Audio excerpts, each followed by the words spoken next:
Hello hi friends, ఇప్పుడు మనం నెల్లూరు పెద్దారెడ్డి చేపల పులుసు ఎలా చేయాలో వాటి రెసిపీ ఎలా చేయాలో నేర్చుకుందాం. యాక్చువల్లీ చేపల పులుసు చాలా మంచిది హెల్త్కి. సో ఇలా ఆల్ ఇంగ్రీడియంట్స్ అన్నిటినీ చింతపండు పులుసు ఫస్ట్ నానబెట్టుకోవాలి. అండ్ అలాగే అన్ని ingredients chilli and green chilli and onion, tomato and కొత్తిమీర, కరివేపాకు, ఇవి జీడిపప్పు, బాదం పప్పు, అల్లం వెల్లుల్లి పేస్ట్ అండ్ మసాలాలు అన్నీ ఇలా తీసుకొని ఒక ప్యాన్లో ఆయిల్ పెట్టుకొని ఆనియన్స్ బాగా బ్రౌన్ కలర్ వచ్చేలాగా వేయించుకోవాలి. అండ్ ఆనియన్స్ అండ్ అందులో మనం పచ్చి ఆకుకూరలు వేస్తే మంచి ఫ్లేవర్ అనేది వస్తుంది. సో ఇలా అన్నీ బాగా బ్రౌన్ కలర్ వచ్చేలాగా మనం వేయించుకోవాలి. తర్వాత మనం తరిగి పెట్టుకున్న టమాటో ముక్కల్ని కూడా ఇలా వేసుకొని బాగా కలుపుకోవాలి. అలాగే వీటిని పేస్ట్ చేసి పెట్టుకోవాలి. పేస్ట్ చేసి పక్కన ఒక బౌల్లో తీసుకొని పెట్టుకోవాలి.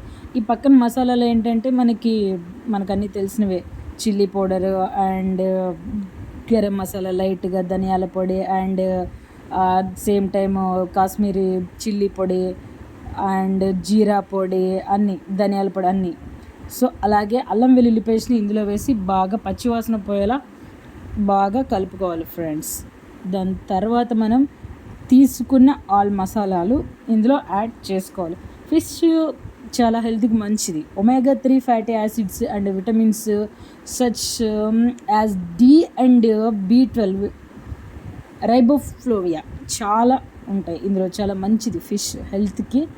And fish is rich in calcium and phosphorus and great source of minerals. ఇవన్నీ అందులో మనకి ఉంటాయి. Such as iron, zinc, magnesium and potassium ఇందులో చాలా బాగా ఉంటుంది. సో ఇలా చింతపండు పులుసును కూడా మనం అందులో యాడ్ చేసుకొని బాగా ఉడకనివ్వాలి. అందులో మనం లైట్గా పసుపు అండ్ రాళ్ళ సాల్ట్ మాత్రమే మనం వాడాలి. సో అలాగే బాగా వాటిని మనం కలుపుకోవాలి. ఇలా కలుపుకుంటూ ఉండాలి. సో బాగా అలా అది బాయిల్ అవ్వాలి. బాయిల్ అయిన తర్వాత మెల్లగా ఫిషెస్ని 1 by 1 అందులో మనం వదలాలి.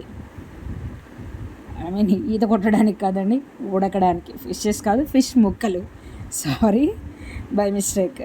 సో ఫిష్ అనేది హెల్త్కి నిజంగా చాలా మంచిది. ఫిష్ చేసుకోవడం కూడా చాలా ఈజీయే, మరి పెద్ద కష్టమేం కాదు.